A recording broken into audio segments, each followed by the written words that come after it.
Apa yang aku suka tentang filem Frontliner ni,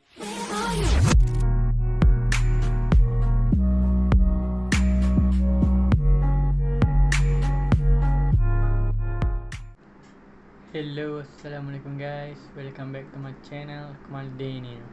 Aku hari ni nak buat video movie review terhadap sebuah filem yang baru saja keluar di Netflix pada 30 September 2021. Baru saja keluar, yang bertajuk Frontliner. Filem Frontliner ni dia ada 3 cerita dalam movie ni.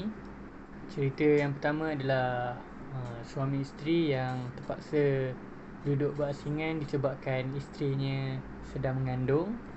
Cerita kedua ialah seorang pegawai polis, dia juga seorang frontliner.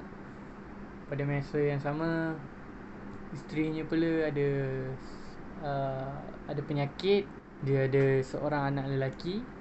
Cerita ketiga ialah seorang pegawai polis juga, dia juga seorang frontliner, terpaksa berjauhan dengan mak dia sendiri untuk menjalankan tugasnya sebagai seorang frontliner. Itu je lah yang aku boleh cakap. Filem ni tentang apa? Dia ada 3 buah cerita dan dia gabungkan semua cerita tu dalam satu movie. Jadilah Frontliner. Pengarah untuk filem Frontliner ni ialah Razif Rashid. Pengarah dia ni pernah buat filem Cluster, tak silap aku, filem Cluster pada tahun lepas. Filem tu ramai orang cakap tak best lah, sampah semua tu lah, semua tu lah, banyak lah orang cakap. Filem Frontliner ni dibintangi oleh Azhan Rani, Emma Maembong, Aceh, Beto Kushairi, Wan Maimunah dan juga ramai lagi.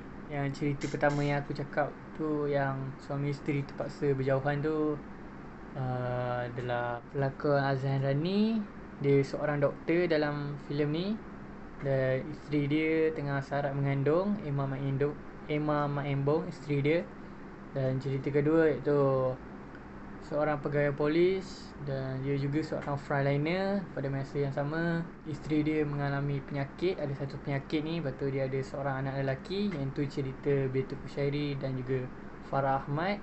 Cerita ketiga ialah seorang pegawai polis, dia juga seorang frontliner, terpaksa berjauhan dengan mak dia sendiri disebabkan untuk menjalankan tugas sebagai seorang frontliner. Itu cerita Aceh dan juga Wan Maimunah. Storyline filem Frontliner ni bagus. Dia ada 3 buah cerita yang berbeza dalam filem ni. Korang kena tengok. Jalan cerita filem Frontliner ni bagi aku sangat baik. Kita dapat lihat di setiap 3 buah cerita yang berbeza dalam filem ni. Lakonan semua pelakon dalam filem ni bagus. Aku puji diorang dapat melakonkan watak tersebut dengan lebih baik, lebih bagus. Watak Aceh, Beto, Azhan Rani dan juga yang lain-lain tu sangat-sangat terbaik. Cara diorang membawa watak tersebut sangat-sangatlah menjadi bagi aku. Bila tiba dekat part-part emosional yang sedih-sedih semua, sampailah menusuk ke hati lah. Maksudnya adalah rasa emosional tu terhadap filem ni kan. Apabila tiba dekat scene-scene yang emosional, sedih semua tu lah. Satu pelakon ni aku belum sebut. Pelakon dia Merkin, kalau korang kenal lah. Dia pernah berlakon filem Cluster juga dulu. Watak dia dalam filem ni, nama dia sendiri, Merkin juga. Scene dia sekejap je. Walaupun dia punya scene tu sekejap je, dia dapat membawa scene tu dengan bagus. Camera shot dan juga angle shot dalam filem ni bagi aku rasa okey je, tak ada masalah. Tak ada yang shot dia tak nampak, semuanya nampak lah, tak ada masalah. Kita pergi kepada apa yang aku suka tentang filem ni. Apa yang aku suka tentang filem Frontliner ni, dia mengetengahkan jalan cerita yang based on the true story, berdasarkan kisah yang benar. Itu yang aku suka terhadap filem ni. Dalam filem ni aku dapat lihat bagaimana watak-watak tersebut menghadapi cabaran dan juga rintangan semasa situasi pandemik ni. Agak bagus lah cerita-cerita yang macam ni kan. Dia berdasarkan kisah benar. Bila kita menonton sampai habis tu, kita dapat ambil dia punya nilai dan juga pengajaran tu untuk sebahagian daripada hidup kita. Untuk ambil, dijadikan iktibar untuk sebahagian daripada hidup kita. Yang buruk tu kita tak ikut, yang baik tu semua kita ikut.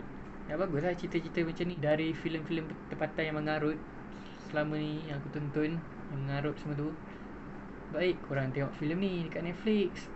Hanya di Netflix, okay? Jangan pergi dekat tu pula, Telegram semua. Orang dah bagi kat Netflix, tengok je lah kat Netflix, di platform yang halal. So ya, aku rasa itu je lah yang aku boleh sentuh kan tentang filem ni. Aku tak boleh sentuh lebih-lebih kan, untuk spoiler habis. So, rating aku untuk filem Frontliner ni aku bagi sebanyak 4/5 bintang. Ya, cerita ni sangat-sangat bagus, okay? Korang perlu layan. Apabila tiba scene Aceh dan juga mak dia tu, sangat-sangatlah sedih lah.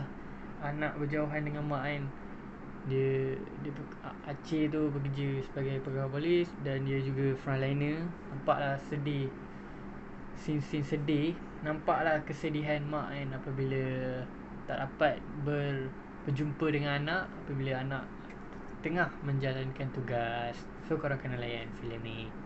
Rating pun aku dah bagi. Ya, filem Frontliner ni selama 1 jam 29 minit. Korang boleh pergi layan dekat Netflix and enjoy. Ya, kalau korang dah tengok filem Frontliner ni dekat Netflix, apa pula pendapat korang? Korang semua boleh komen dekat bawah. Kita boleh berbincang dekat bawah atau bahas dan lain-lain. Komen je dekat bawah. InsyaAllah aku akan balas satu persatu. Minta maaf kalau ada kekurangan dan juga kesilapan dalam video movie review ni. Harap korang enjoy layan video ni dari mula sampailah habis. Don't forget to like this video, subscribe my channel, comment this video and share this video. Kita jumpa lagi dalam video akan datang. Bye bye. Assalamualaikum and peace. Ya, jaga diri semua. I think I'm falling for you.